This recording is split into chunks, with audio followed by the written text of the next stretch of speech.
Hello there, and thanks for visiting the Villa Varykino YouTube channel. I'm Kristy. And I'm Matt.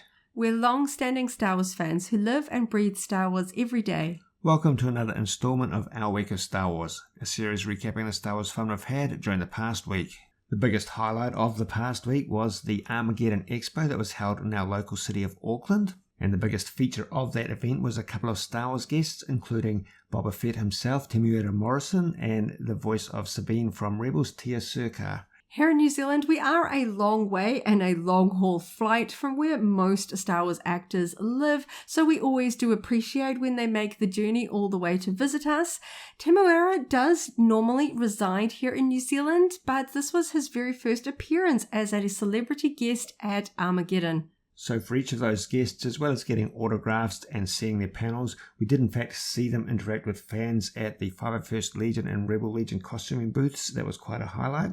Speaking of costuming, that was another really fun Star Wars aspect of the convention. Lots and lots of Star Wars fans out and about, in part because of these Star Wars guests. So we saw lots of costumers, lots of people wearing Star Wars apparel. It was a really fun vibe in that respect.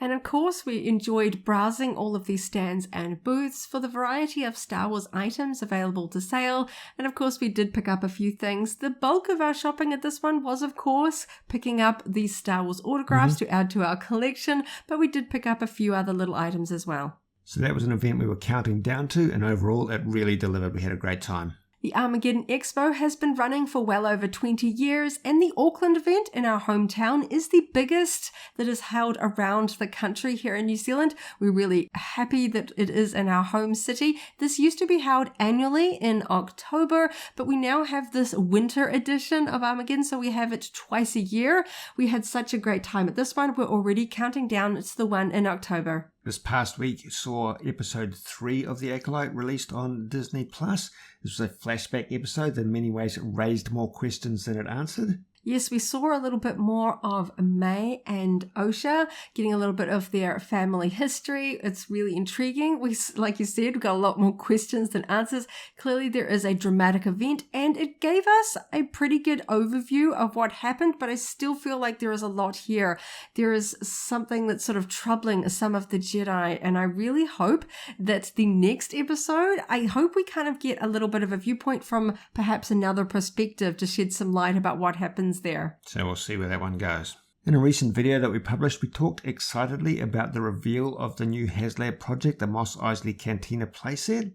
At the time we talked about it, it wasn't actually listed as being available in New Zealand, but we were hopeful that it would be. Since then, a local retailer has listed both versions as being able to be pre-ordered and delivered locally. Very, very excellent. Yes, for items such as these with the big ticket items, if we import them from overseas, we do get stung at customs with additional taxes and fees. So it's always better for collectors here in New Zealand if we can source it from a local distributor. So here in New Zealand, that is EB Games, and they have both versions available for pre-order. So you know, of course, we had to head to our local store and secure one for ourselves. Very, very excited. For us here, this was actually priced cheaper than the Ghost, despite the fact that they had the very same US dollar price point. So we were very excited to see that these prices didn't creep up.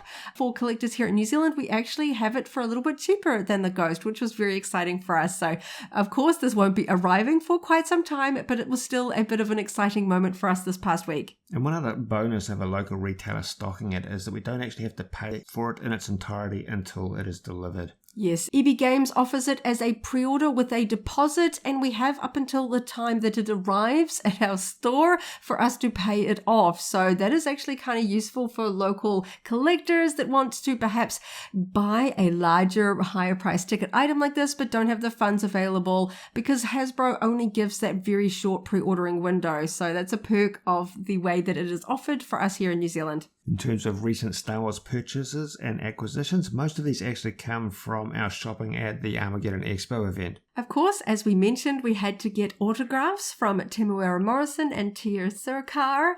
And of course, we also got a photo with Tim as well. So that was the bulk of our shopping, but we picked up a few other items. Mighty Ape had Lego Star Wars available, and they had an offer where you could get the new polybag TIE Interceptor for free if you bought anything else. So we picked up the 501st Troopers Battle Pack as well. Yeah, we were actually hoping that TIE Interceptor might have come out on the May the 4th, so we were really hoping to see it locally and get our hands on it. It's quite a fun little pack. Glad that we were able to get it at this event.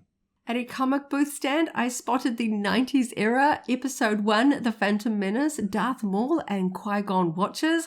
I know these ones won't work, the batteries are long since dead, but these were such a cheap price and I'm a bit nostalgic about The Phantom Menace. I didn't have these ones, so I wanted to rescue them and add them to my collection. Yeah, and the dealer knocked the price down because we put more than one. There were a lot of tabletop and board games available at this event, and something we picked up that we hadn't seen before was a card game called Star Wars Timeline Twist. Just a fun looking little game that we will play with our daughter. And lastly, something that arrived in the mail that I managed to grab on sale is the Hot Toys 12-inch Ahsoka Tano figure from The Mandalorian. I've had my eye on this for quite some time, but here in New Zealand, the Hot Toys figures are a little bit on the pricier side. I had crossed my fingers that I would find this one on sale and my patience paid off, and it finally arrived in the mail. I'm very, very excited to open this one up soon. It's actually quite surprising how deep the discounts go on those very occasionally, so it does pay to be a little bit patient sometimes. That's a great buy and a great score that we got. Videos that we've uploaded to YouTube this past week include 2 vintage collection figures, the Phase 1 Clone Trooper from Attack of the Clones, VC309,